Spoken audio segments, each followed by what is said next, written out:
Hey Jeep Creepers, what's happening? All right, so we got my Scion Xb, but I'm going to show you how to add an amp to a stock stereo system that doesn't have one. Just a simple setup, guys. I got a 10-inch kicker, I got an old amp, I'm going to set it all up. I'm going to show you how to run the lines and how to plug it in and all that good stuff up next. All right, the first thing you want to do is get yourself a Walmart special.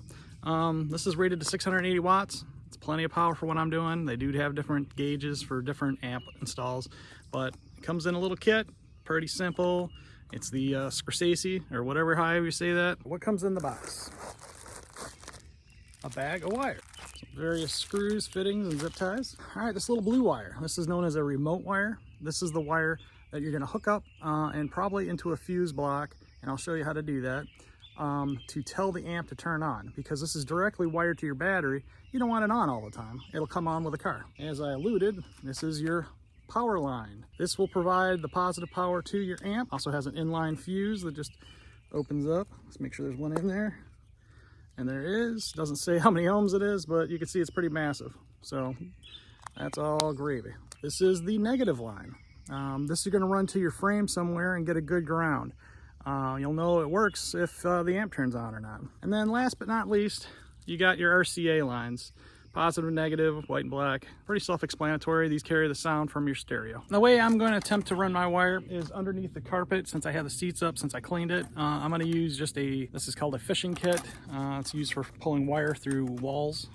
Works good for going under carpet too. We're going to run our amp wire, the power wire, first and backwards from the battery. Found a spot, I'll show you. I see a little bit of daylight and a conduit wire right there. So I'm gonna fish that. That should lead right into the car underneath the driver. You don't really want to put excess holes in your firewall if you don't have to. Let's see where that leads. Oh, there she is right there. See that? Easy peasy. So now what I'm gonna do is just take the end of my wire, tape it real good to this fishing rod, fishing pole, whatever you want to call it. And let me pull it from the other side. You kind of wiggle it as you pull it.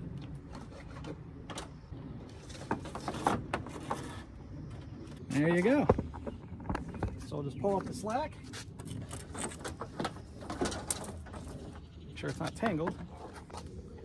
That's pretty much it for this. We're going to continue to fish that through the carpet. One of the easiest ways to do it instead of going under the carpet is just to pull up your kick panel. And as you can see, there's already cord run here. So we can just run our wire right through there. All right. Can you continue our fish line right there? You see, you got it pulled up right here around this panel. You can see all that red licorice. As you can see, I have the fish line right here. I'm gonna pull that up. There we go. All right, now that we got the faceplate off, there are just 4 Phillips screws holding that in place. I'm gonna take those out, pull out our head unit.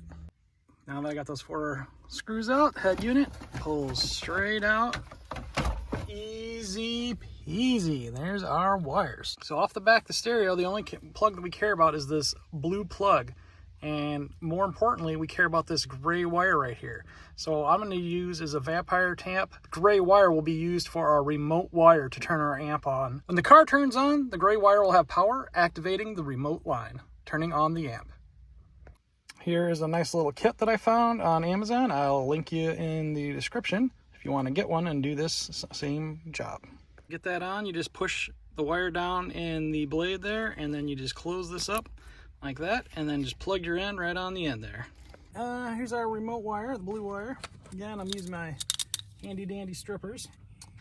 And we're gonna add the correct gauge terminal. So I'm gonna go ahead, and I like to double these up a little bit so they're a little bit thicker. And then we can use our handy dandy Also Tools crimper. Again, I love this thing, and it's even color coordinated. So I just stick it in for the blue, ratchets down, and then you got yourself connector that's not going anywhere. Easy peasy lemon squeezy. All right, so here's our connector here. The vampire tap we'll put on. We just slide this in place like so. Nice tight fit. And what I like to do, test connections before moving further. So to test this connection, This should be a positive connection. I'm just going to use a standard multimeter, set it to 20 for, as in 12 volts, it goes up to DC voltage, with the positive end on the remote wire and the negative end. We need to find a ground. We'll use our frame, see if we can find a stud here. Okay, so 0 volts as expected. Now let's turn the key.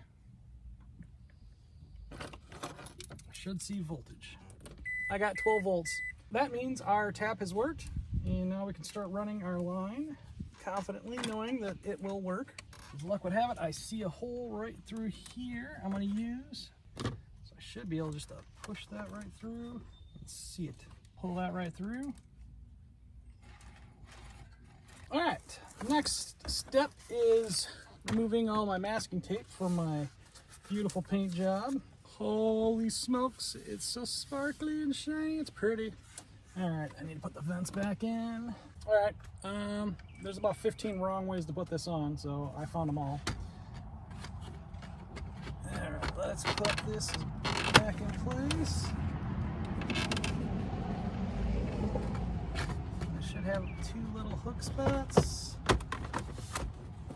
Oh, before you plug it in, or before you pop it in, make sure your plugs are all put back in, so your gauges and stuff work. Alright, pop that in there. Line that up. And that fits pretty snugly. I've got 2 screws that go in behind my dials. Let's go ahead and put those in.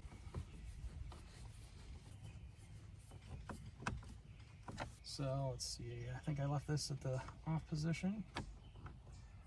Left this at the lowest position. And I left this at the lowest position I can get it to. Which I think was somewhere right around here. Yep.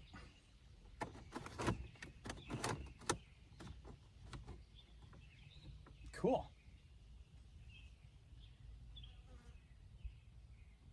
Looking fabulous. I'm not sure that one goes on there. I don't know if these are all the same or not. I guess they are.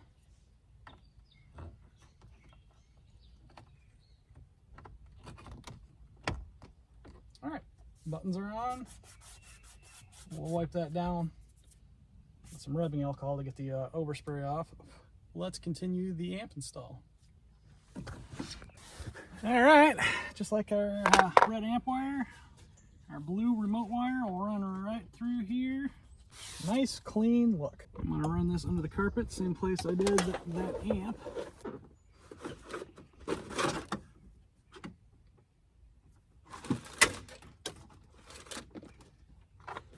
And this just clicks down, place like so. All right, now here comes some of the magic to hooking up an amp to a stereo that doesn't have a line out. You buy this guy. The SNI, made by PAC. They've been in the business for forever, since day one. What this does is this converts speaker line or higher wattage into, RCA plugs, which is what you want. Whoop, there's the RCA plugs right there. Now what we're gonna do to make it easy, since this is a mono amp system, we don't have stereo amps, all we're gonna do is wire the negatives, which is white with a stripe, gray with a stripe. We're gonna put those 2 together and put a spade on it. Same thing with the white solid, gray solid. These brown ones, this is for grounding. You don't need to ground this. Nobody grounds these things. A lot of people have been doing this for 30 years. No one's ever grounded it, never had a reason to. So let me go ahead and get my spades on. All right, connected my spades, and we monoed them. No more stereo. Now on to hooking this guy up. All right, disconnecting my rear speaker. Positive and negative. Let's get a vampire tap on it. We got our vampire taps on.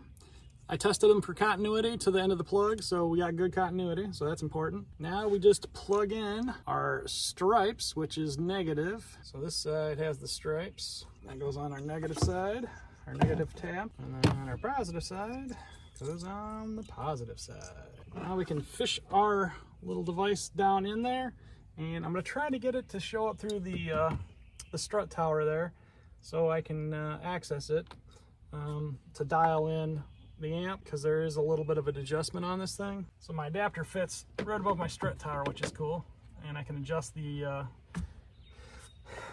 frequency and all that. So now I'm going to run my RCA line, try to keep this all nice and hidden. Okay, there we go.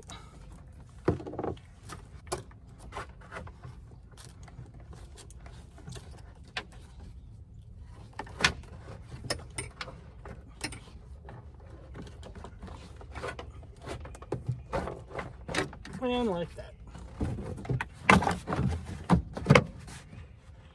The seat's all back in, as you can see.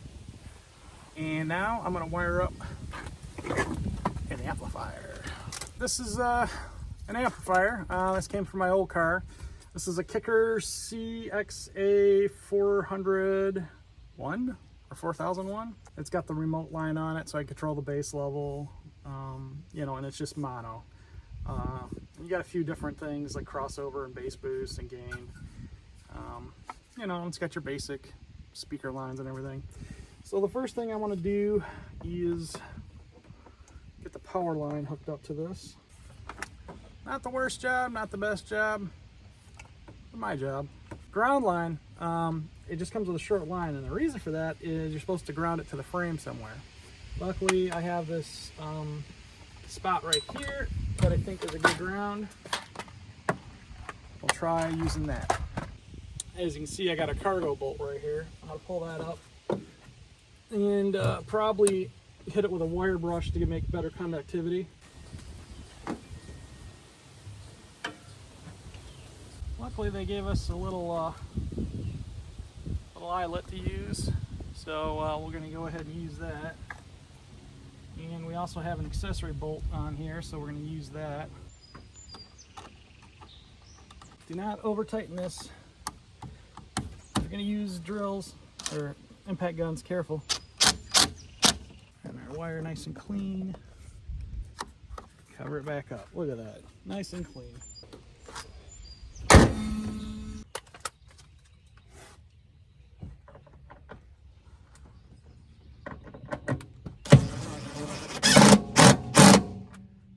Alright, using an old 1x12 I had laying around, I took and I cut this out, and I'd say it's a pretty good match. So we're gonna go ahead and mount our amp right down to that. Alright, before I mount this thing, actually I want to get some speaker wire attached to it. So I got some regular speaker wire that I bought from the old Best Buy that's amp rated.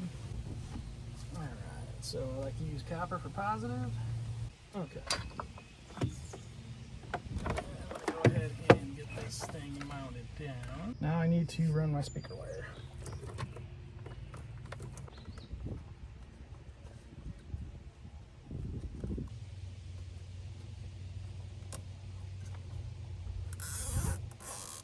Not too bad for a quick weekend job. I'm gonna show you some stuff, rookie. Press that button. The truck went and all of a sudden 415s didn't see no wires. And then I heard boom from the amplifiers. Well, I sure hope this helps you guys out. Wiring a amp to a stock head unit. And yes, that 10-inch sub does sound good, but you wouldn't hear it on the iPhone anyway. So, hey, don't worry about it. Trust me, it sounds good. You can dial it in where you want your low and your high. I got that bass control knob, so I can turn it down when I'm listening to different kind of music, like if I'm listening to classical or something for whatever reason. I can turn that bass down so it doesn't sound like junk. Anyway, until next time, guys, stay tuned for another Jeep Creep episode.